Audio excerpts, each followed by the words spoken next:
Okay, it's not walk time. Uh, Man, the real estate market is kind of getting a little bit, I'm not going to use the word scary, but it's definitely changing.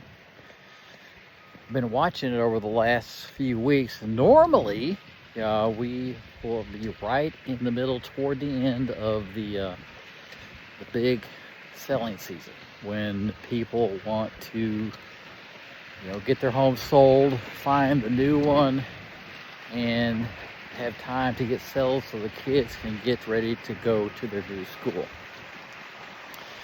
Well, this year's been a little bit different.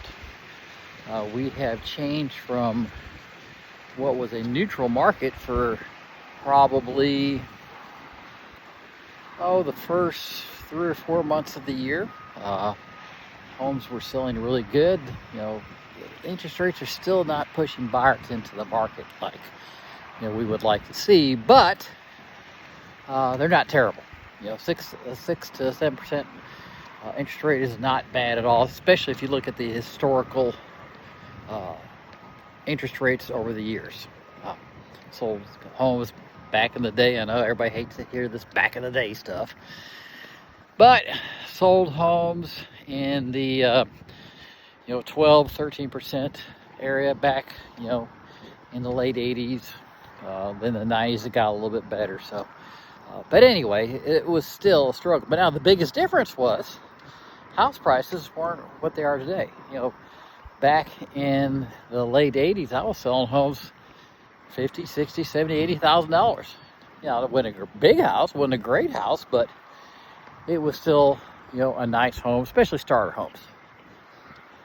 Now, what was happened is in 1920, when we had the pandemic hit, everything kind of got shut down, and what the government do? They just stimulated the economy with trillions of dollars, and interest rates went to zero, which made mortgage rates as low as 2.5%. Well, what happened? Well, now's the time to buy a home. Everybody's jumped in the market. So even at that time, we had still probably not enough homes for the amount of people that needed them, but it went crazy. I remember working with buyers, and you get into these multiple offer situations where they would want to bid on a home, which I knew, and I would tell them that it's basically a piece of crap, but they were so desperate to buy a home, they were wanting to offer insane amounts of money. Now, my job as a real estate agent is that if you want to make an offer on a home, I got to write the contract for you. But I would tell them, this is the price that I really feel is the max that I would offer, because if you get accepted above this, be careful what you wish for. One little downturn in the market, and you're going to be stuck holding the bag. But most people listen. And one thing I've always told people was the right home appears at the right time. And I truly believe that. If you have faith in God and you walk in faith, and we know the type of home that you want, area, what you can afford, the whole thing, then it usually works out pretty good. And I would have clients, take 4 or 5 offers to get a home. Why is it windy out here? Isn't that lake pretty? And we finally get it. So, and then you go back and ask those clients, and they will tell you today that I'm so glad that either I waited and or we didn't get some of the offers that we put because those homes weren't near as nice, or we wouldn't be near as happy as the home we're in now. So why do I tell you all that? Because right now it's kind of the opposite. Right now it's really turning into a buyer's market. And here's the reason why. Is because, like we talked about, when those interest rates were lowered to help stimulate the economy because of the pandemic, prices shot up like crazy. Why? Because of supply and demand. Because so many people entered the market because, hell, let's buy a home because we get a 3-4% interest rate. We can afford a home now. Well, what do you think sellers did? Sellers go, Okay, there's not enough homes on the market. I'm going to make a bag of money and I'm just going to keep pushing this thing up. Well, normally appreciation rates per year are in the 5% range. Well, we went a couple, 3 years there where, shoot, it'd be 50, 75% in some areas. It was insane. And so a home, let's just take a home that in 2018 would have been valued at 200, 250, something like that. Now, that home is probably, well, not now, but at the peak, it probably was selling for 350 to 4. That was unrealistic gains in value. Now, if you're a seller, wonderful. Man, you're just making a bag of money. But what it did is when the last, 4 years or so, things really slowed down. Inflation went up, rates went up. Home sales just didn't, do what they normally do. Why? Because prices got so stinking high that your main people, your first-time home buyers, move-up buyers, and they couldn't afford them. So now we're stuck in a situation where we are headed smack into a correction. And we're feeling it right now. In some areas, we have price corrections 5% a month.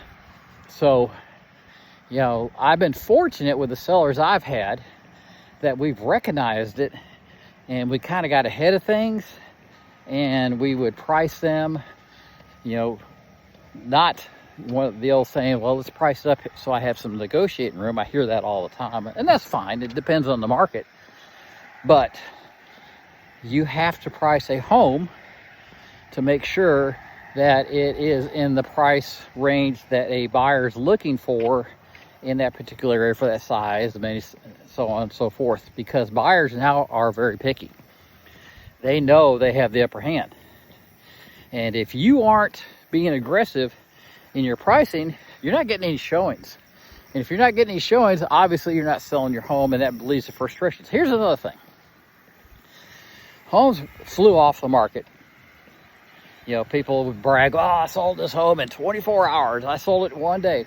Well, it's because of supply and demand. There wasn't enough homes to meet the demand of the buyers at that time. Now we got a completely different story. Now it's taking much longer, much more days on the market to get a home sold. So sellers are they're kind of having this, what's the word I'm looking for? A renaissance that, no, this isn't the market that I thought. And now there are still some sellers that have owned their home for, say, 5-10 years. They're okay because they understand that appreciation that they got in the last, 5 years was unrealistic. Instead of, that 5% a year, they were getting, let's just say 25 to 50% a year for 2-3 years. So it accelerated the normal appreciation. Now it's correcting. So what's the strategy? Well, if you're going to sell your home, number one, we got to price it correctly. And what I mean correctly is we have to anticipate the prices being corrected. So we want to get at least in front of it, if not way in front of it.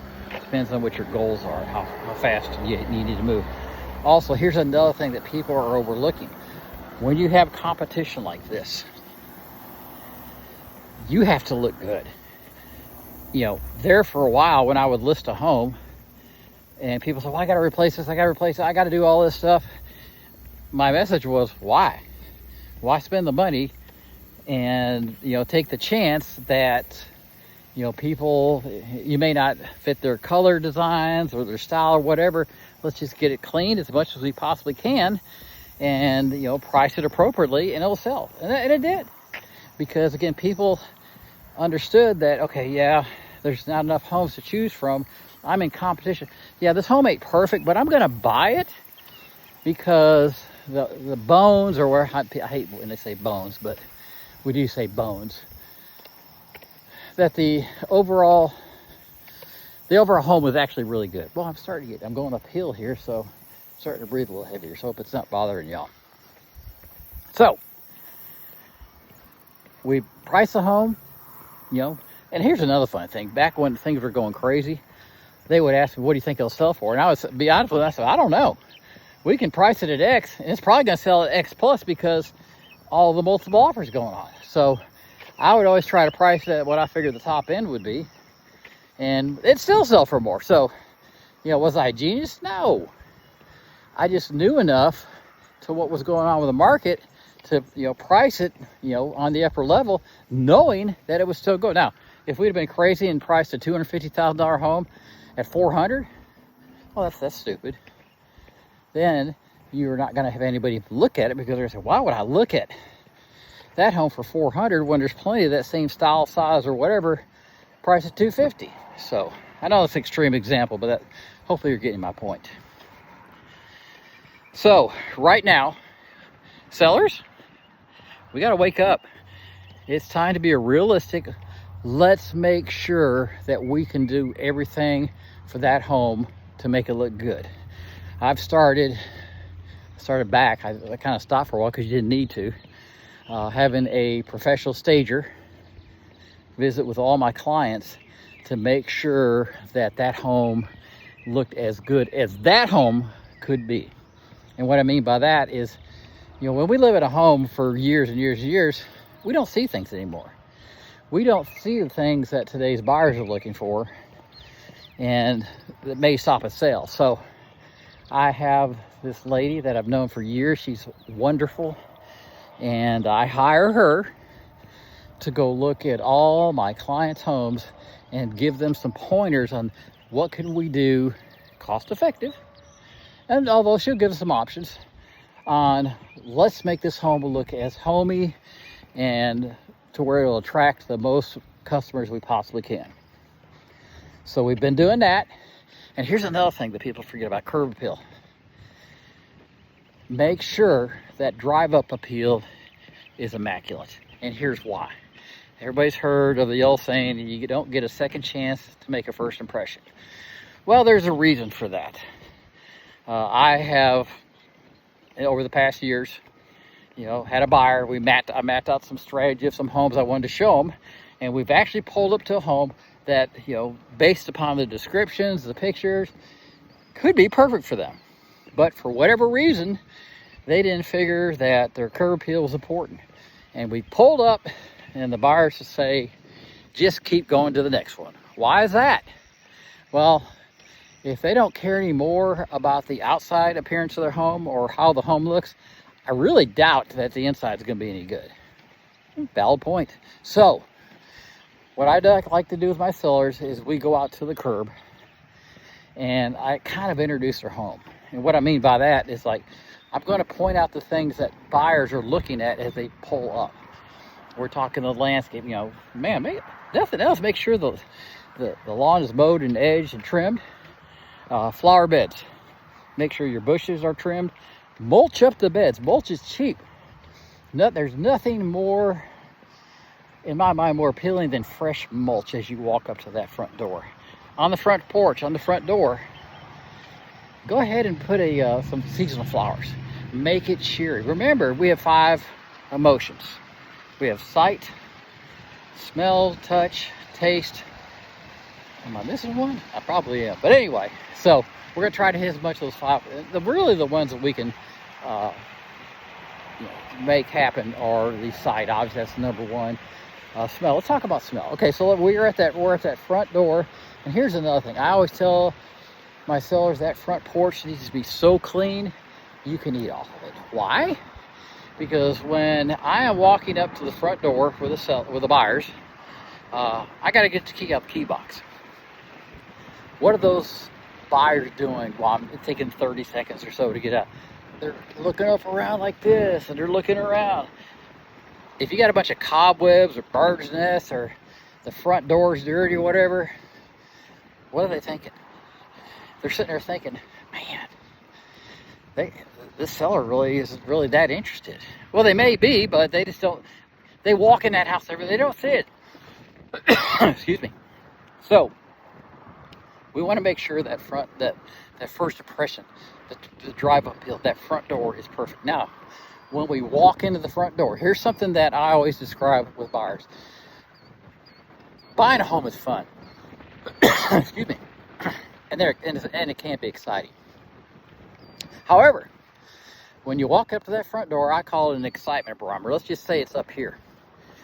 And we drive up, and it's like, it's okay. It may drop down to here. And let's say that we walk up to the front porch, and it's like, it's not terrible, but it's not great. It may just inch down to here. Now, when you open that front door, man, we want to be introduced with, isn't that lake pretty? We want to be introduced with something that feels great. We want light. It'd be great if we could have some nice, soft music playing, something that's going to be pleasant. But the main thing is the smell. If you open that door and the first thing you smell is old, musty, maybe pets, things like that, that excitement barometer goes bleh. Now, the layout, the floor plan, everything about it may be perfect, but those senses have been diminished so much, it's really hard to get that excitement barometer up here. Because what happens when the excitement barometer's up here? You got an offer. We're going to sell the home. But if it gets down here, you're probably going to move on to the next one. So that's the key, is we have to make sure at this point that we're the best we can be. Because, again, buyers have choices like they didn't have before. So, now, does this mean everything's like falling off the cliff, everything's terrible? No! Yeah, I know some sellers that I'm working with that were selling their home, and, they understand that, you know what? I'm not going to make as much money on the sell side as I thought I would, because I waited a little bit too long. However, here's the good news. You're going to make it up on the buy side and more. And here's another reason why. Is new construction, they're flipping out. It's insane right now. I've been doing this a long time, and I worked in new construction for many years. But man, builders ramped up over the last 5 years because of supply and demand. They wanted to have homes on the ground that people could buy, so they've just started them. Your major builders by the hundreds per neighborhood. Now, and the reason why, because they were selling them before they would even maybe get to frame stage, because there was such a demand, because there wasn't enough pre-owned property on the ground for sale. Now, guess what? It's different. Those homes ain't selling. I'm seeing incredible price decreases from builders all around. I'm getting bombarded with emails from builders all the time about, incentives, 50,000 off, thousands of dollars in closing costs, buying rates down to, what's the rates right now? Say it's 6.5, or drawing it down to 4.5. Incredible opportunity. So, like I said, that same seller that I told you about, that is maybe going to take it in the shorts a little bit compared to what they thought they were going to make off their home, are more than making it up with new construction. And the same thing with pre-owned. If you're looking at to move into another pre-owned, just like you're having to take a less price, so is the home that you're going to buy. So in real estate, again, I've been in this for a long time, there's really, it's a mindset, it's how you look at it. There's really never a bad time to buy or sell a home if you're going to be completing the cycle, because you're always going to have a win on one side, and I'm not going to call it a loss in the other one, but it's just not as big a win. So, but right now, I don't know that we're done with this correction. We probably need to go down probably another 10% or so, because we want to get back to the norms of where it should have been if we didn't have that insane economic rescue, or what you want to call it, during the pandemic. That was, in effect, kind of a false flag, because it stimulated the economy and people had money that they really didn't have. So, but good news is sellers are still selling their home, but for not as much as they thought they would. and it's taking a little bit longer, and we got to be better, and that's what I'm helping them with. But on the buy side, man, there's some incredible opportunities. In fact, in the area that I serve, this Fort Worth, North Fort Worth area, you used to not, let's say this time last year, you used to see very few homes priced under 300 grand. Now there's a bunch. So opportunity is there. If anybody needs some help, of course I'm here. If you have any comments, feel free to leave them. If not, y'all have a blessed day, and I'm going to finish up this walk.